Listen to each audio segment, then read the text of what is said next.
అప్పుల బాధలు వెంటాడుతున్నాయా? అయితే 6 JVR వారి జాతిరత్నాలు ధరించండి. బ్రేకింగ్ న్యూస్ చూస్తున్నాం. ప్రకాశం జిల్లా మార్కాపురంలో ఘోర బస్సు ప్రమాదం జరిగింది. ప్రకాశం జిల్లా మార్కాపురం నుంచి బస్సు బెంగళూరు వెళ్తుండగా ఈ ఘటన జరిగింది. సో బస్సు మార్కాపురం నుంచి బయలుదేరిన అర్ధ గంటకే హైవేపై బస్సు త్రుటిలోకి ప్రమాదం తప్పింది. ఎదురుగా వస్తున్న ఆర్టీసీ బస్సును తప్పించబోయి ఎక్కడ ఢీ కొడుతుందో అని చెప్పి దాన్ని తప్పించబోయి ఓవర్టేక్ చేయడంతో పక్కకి వెళ్ళిపోయింది పొలాల్లోకి. సో డ్రైవర్ సడన్ బ్రేక్ వేయడంతో ఒక రకంగా బస్సులో ఉన్న ప్రయాణికులు 36 మంది ప్రాణాలతో బతికారని చెప్పుకోవచ్చు. సో కర్నూలు ఘటన మరవక ముందే మరో బెంగళూరుకు వెళ్లే బస్సు ప్రమాదం జరిగింది. కర్నూలుకి ఏదైతే స్పాట్లోనే 22 మంది చనిపోయారు. సో కొంతమంది క్షతగాత్రులు ఇప్పటికే వాళ్ళంతా హాస్పిటల్లో చికిత్స పొందుతున్నారు. నిజంగా హృదయ విదారకర సంఘటన కర్నూలు. నిజంగా దాని తర్వాత నెల్లూరు నుంచి బెంగళూరు వెళ్తున్న మరో బస్సు కూడా నెల్లూరు టోల్ ప్లాజా దగ్గర యాక్సిడెంట్ అయ్యింది. సో ఇలాంటి సందర్భాల్లో మనం కేవలం బెంగళూరు వెళ్ళే ప్రైవేట్ ట్రావెల్స్ బస్సులపైనే మనం ఎక్కువగా గమనిస్తున్నాం. సో ఏది ఏమైనప్పటికీ ఏపీ సర్కార్ ఇటు తెలంగాణ ప్రభుత్వం కావచ్చు, రెండు ప్రభుత్వాలు కూడా ప్రైవేట్ బస్సులను ఎక్కువ సంఖ్యలో సీజ్ చేస్తున్న దృశ్యాలు కూడా మనం విజువల్స్లో చూసుకోవచ్చు.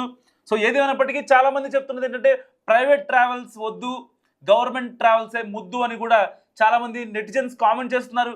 ప్రైవేట్ ట్రావెల్స్లో బస్ డ్రైవర్లు ఎలా పడితే అలా తోలుతారు, వాళ్ళకి ఫిట్నెస్ ఉండదు, డ్రైవింగ్ లైసెన్స్ ఫేక్గా వస్తాయి. సో ఆ బస్సు రిజిస్ట్రేషన్లు కూడా కెపాసిటీకి మించి వేరే వేరే ప్రాంతాల్లో రిజిస్ట్రేషన్లు చేయించి నేషనల్ పర్మిట్ ఉందని ఒకే ఒక్క రీజన్తో తెలుగు రాష్ట్రాల్లో తిప్పుతూ ఉంటారు. సో దానికి కొంచెం అంటే సపోజ్ హైదరాబాద్ నుంచి బెంగళూరుకు ఒక 1700 రూపాయల టికెట్ అయితే దీంట్లో కేవలం 1200 రూపాయలకి 1100 రూపాయలకి టికెట్ వచ్చే పరిస్థితి. సో దానివల్ల ఎవరైతే ఆన్లైన్లో బుక్ చేసుకోవాలనుకుంటారో వాళ్ళకి ఆఫర్లు పెట్టి ఇది ఒక ఏసీ బస్ అని కలరింగ్ ఇచ్చి దాని త్రూగా ఈ ట్రావెల్స్ వాళ్ళంతా కూడా డబ్బులు క్యాష్ చేసుకుంటున్న పరిస్థితి, ఎన్కాష్ చేసుకుంటున్నారు నిజంగా. సో ఏది ఏమైనప్పటికీ ప్రైవేట్ ట్రావెల్స్ విషయంలో ప్రజలు కాస్తంత అప్రమత్తంగా ఉండాలి. మనం ఏ ట్రావెల్స్ని బుక్ చేసుకుంటున్నాం, సో దానికి ఉన్న రేటింగ్స్ ఏంటి, లేదంటే ఇది ఎప్పటి నుంచి ఉంది, ఆ ట్రావెల్ సంబంధించిన సేఫ్టీ అండ్ సెక్యూరిటీ, ఆ బస్సుకు సంబంధించిన బస్సు డ్రైవర్ తాగున్నాడా లేదా, లేకపోతే క్యాబిన్లో ఏమున్నాయి. ఎందుకంటే కర్నూలు ఇన్సిడెంట్లో మనం చూసాం, క్యాబిన్లో దాదాపుగా 400 ఫోన్లు ఉన్నాయి, ఎవరివో తెలీదు, కనీసం ఆ గ్యాస్ బండ్ ఎవరిదో తెలియదు. అలాంటి సిచ్యువేషన్లో దాదాపుగా 20 మంది చనిపోయారు. 20 మంది కుటుంబాలు గుండెలు అవిసేలా రోధించాయి. నిజంగా వాళ్ళకి ఏం చేయాలో అర్థం కాని పరిస్థితి. కొడుకులు కూతుళ్ళని సడన్ సర్ప్రైజ్ ఇద్దామని చెప్పి బెంగళూరు వెళ్తున్న వాళ్ళు కూడా ఒక ఫ్యామిలీ అయితే మరీ దారుణంగా చనిపోయింది. కనీసం ఇంటికి ఫోన్ చేసి చెప్పే లోపలనే వాళ్ళంతా కూడా సజీవ దహనమైన పరిస్థితి బస్సులోనే. సో ఇలాంటి నేపథ్యంలో కనీసం ఫైర్ అండ్ సేఫ్టీ మెజర్మెంట్స్ కావచ్చు, ఇవన్నీ కూడా మెయింటైన్ చేయాలంటూ ఇప్పటికే ప్రభుత్వ అధికారులు, రవాణా శాఖ అధికారులు వీళ్ళంతా కూడా అన్ని ట్రావెల్స్ ఆఫీసులకు కూడా మెయిల్ పెట్టిన పరిస్థితి. సో ప్రతి ఒక్క బస్సును ఇటు పటాన్ చెరువు దగ్గర కావచ్చు, ఇటు ఎల్బీ నగర్ దగ్గర కావచ్చు, ఇటు ఆరంగా దగ్గర కావచ్చు, సో నగరం నలుమూలలా ఆపుతున్న పరిస్థితి. ప్రతిదీ చెక్ చేస్తున్నారు.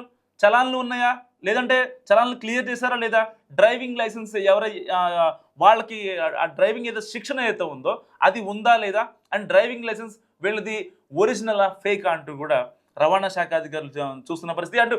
అటు వైజాగ్ నుంచి ఇటు హైదరాబాద్ వచ్చే ప్రైవేట్ ట్రావెల్స్ కావచ్చు, ఇటు విజయవాడ నుంచి బెంగళూరు, చెన్నై, ఇంకా కోల్కతా వెళ్ళే ప్రైవేట్ ట్రావెల్స్ కావచ్చు, పర్టికులర్గా ఏపీ అధికారులు వాళ్ళపై ఫోకస్ పెట్టారు. సో ఏది ఏమైనప్పటికీ చాలామంది అధికారులు ఆన్ రోడ్ ఉన్నారు ఇప్పుడు.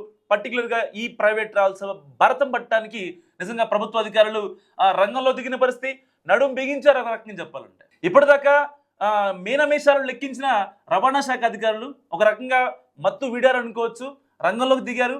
సో ఎట్టి పరిస్థితుల్లో బస్సులను సీజ్ చేస్తున్నారు. అవసరమైతే తప్ప ఇంతకుముందు బస్సు సీజ్ చేసేవాళ్ళు కాదు. పలానా కావేరీ ట్రావెల్స్ లేకపోతే పలానా ఆరెంజ్ ట్రావెల్స్, సో పెద్ద ట్రావెల్స్ సాయంత్రం వరకు బస్సు వచ్చేస్తుంది కాబట్టి ఇప్పుడు మనం సీజ్ చేయడం అవసరమా అనే ఒక డైలమాలో ఉండేవాళ్ళు ఇంతకుముందు. కానీ ఇప్పుడు అలాంటి పరిస్థితి లేదు. ఏ మాత్రం తేడా వచ్చినా అట్లీస్ట్ ఫర్ ఎగ్జాంపుల్ అది ఏసీ బస్ కాబట్టి ఒకవేళ ఆ గ్లాసెస్ బ్రేక్ చేయాలంటే ఒక హ్యామర్ కూడా లేని సిచ్యువేషన్ ఇంతకు ముందు ఉండేది. కర్నూలులో మనం చూసాం, కర్నూలు ఘటనలు కేవలం ఒక హ్యామర్ ఉంటే ఇంకొక 10 మంది సేఫ్ అయ్యేవాళ్ళు. సరదాగా కరెక్ట్గా 2-3 నిమిషాల్లో వీళ్ళు ఏదైతే క్యాబిన్లో ఉన్న డ్రైవర్ 1, డ్రైవర్ 2, ఇంకా ఆ కండక్టరు వీళ్ళంతా కనుక ఆ హ్యామర్తో పగలగొట్టి ఉండి ఆ మెయిన్ డోర్ని ఒకవేళ ఆ స్టార్టింగ్లో ఉండే L1 U1 వీళ్ళని కనుక బయటికి లాగగలిగితే నిజంగా చాలామంది సేఫ్ అయ్యేవాడు. సో అక్కడికి వెళ్ళిన హైమారెడ్డి అనే ఒక అఫీషియల్ కూడా అదే చెప్పింది. చాలామంది వీడియోలు తీస్తున్నారు, కనీసం 10 మంది 10 కార్లాగి వీడియోలు తీయాలా? ఎందుకు తీయాలి? తీయాల్సిన అవసరం ఉంది. కనీసం లోపల ఒక ఒక ఆ అద్దాన్ని పలగొట్టి దానిలో ఉన్న ప్రాణాన్ని కాపాడితే లైఫ్ లాంగ్ మీ పేరు చెప్పుకునేవాళ్ళు కదా అని చెప్పి హైమారెడ్డి ఏదైతే సజ్జనర్ ఆఫీస్లో వర్క్ చేసిందో ఆవిడ మాట్లాడిన పరిస్థితి. నిజంగా ఆవిడ మాట్లాడిన దాంట్లో అర్థం ఉంది. ఎందుకంటే ఒక ఘటన జరిగితే ఎంతవరకు మనం వీడియో తీసి దాన్ని వైరల్ చేయాలి అనే ఇదిలో ఉంటామే తప్ప దాన్ని అక్కడ మనం ఎంతో కొంత మనం చేయాల్సిన ఫేవర్ చేయాలి అనే ఇది మాత్రం జనాలకి రాలేని పరిస్థితి. సో ఏదేమైనా వరుస ప్రమాదాలు పర్టికులర్గా బెంగళూరు వెళ్ళే బస్సులకే ఈ వరుస ప్రమాదాలు జరగడం నిజంగా అందరినీ కలిచివేస్తుంది. నా సజెషన్ ఏంటంటే బెంగళూరు వెళ్ళే వాళ్ళు కొంచెం బస్సుల్ని కాకుండా ఫ్లైట్ కానీ ట్రైన్ కానీ పట్టుకోవడం బెటర్ నా ఫీలింగ్. మీరేమనుకుంటారో మస్ట్ కామెంట్ చేయండి. చూస్తున్నాండి మనం టీవీ.